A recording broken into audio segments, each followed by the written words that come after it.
Well, 25 minutes before 7, let's bring you our question of the day now.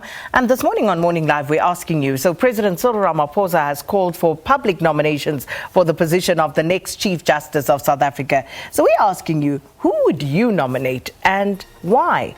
Please engage us at Morning Live SABC. Would love to hear your choices. And of course, there's a lot going on. We'll tell you more about it in trending topics. But this is our question.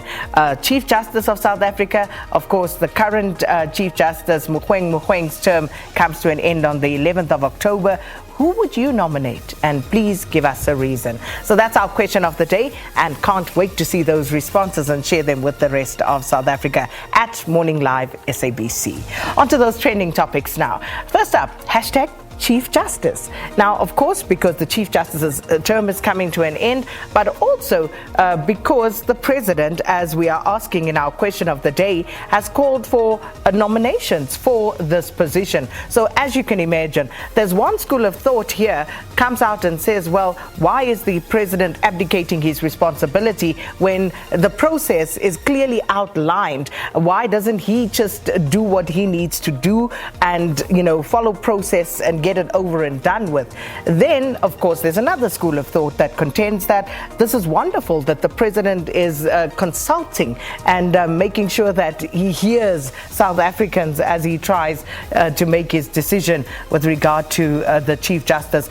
and who should succeed Mogoeng. And then, of course, there's always a third way that says, well, in this instance, why then ask us if we don't really get to have the final say? And that school of thought says that if the President really wants us as the public to have a say in this matter, then you should put it to a vote and we decide once and for all who gets to be the next Chief Justice. So that is trending for all sorts of reasons. And then hashtag Uber. Now this one, very, very disturbing. There is a video on social media about an Uber driver who was assaulted in Katlehong on Gauteng's East Rand.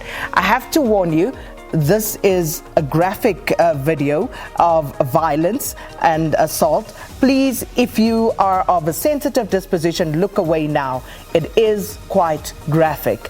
So this happened in Katlehong on Gauteng's East Rand, where an Uber driver was literally driven off the road. As you can see, his crashed vehicle on the side, and then these two men shambocking him mercilessly as they tried to push him into a taxi association patrol vehicle. And as you can see, the guy behind him kicking him, shambocking him, and this video went viral. People really outraged about what had happened here. And then Uber drivers in protest also then gathered, and they were basically making a stand saying that they are not going to have this. They are tired. Their lives are constantly at risk. And all of this simply because there are people who exercise their right and choose to use the e-hailing service as opposed to using a minibus taxi, and all of those conversations coming into play. I can tell you the guy in the white in that picture had subsequently been arrested. There was a video as well of him in police custody, so he had been arrested. So this is why Uber is trending. And then on to the next one. Anele, hashtag Kelly. They go together. This is Anele Mdota and Kelly Rowland. So you'll remember, I think it was last year sometime, Anele Mdota, who is of course a very popular radio and TV personality in South Africa, she went and said that Kelly Rowland, who's a former member of Destiny's Child along with Beyonce and Michelle Williams, she said that Kelly is only pretty with makeup. And as you can imagine, the storm that unleashed. So fast forward to a few months ago, Kelly, Anele, of course, in the picture on your right, she was in the Maldives and took these pictures.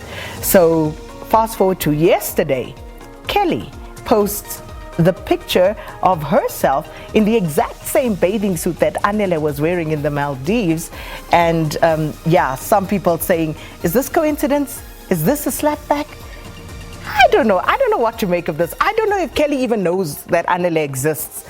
But maybe her PR team knows that Anele exists. And maybe this was the clapback from that part. But as you can imagine, it then went to the challenge of who wore it best. So that's where I'm going to leave it. These are the trending topics for the morning. And that's where we're going to leave it with the trends. We're going to take a quick break. On the other side of that, it is voter registration week. So we'll be speaking to the IEC about this and some other issues as we lead up to the November the 1st polls. Please stay with us.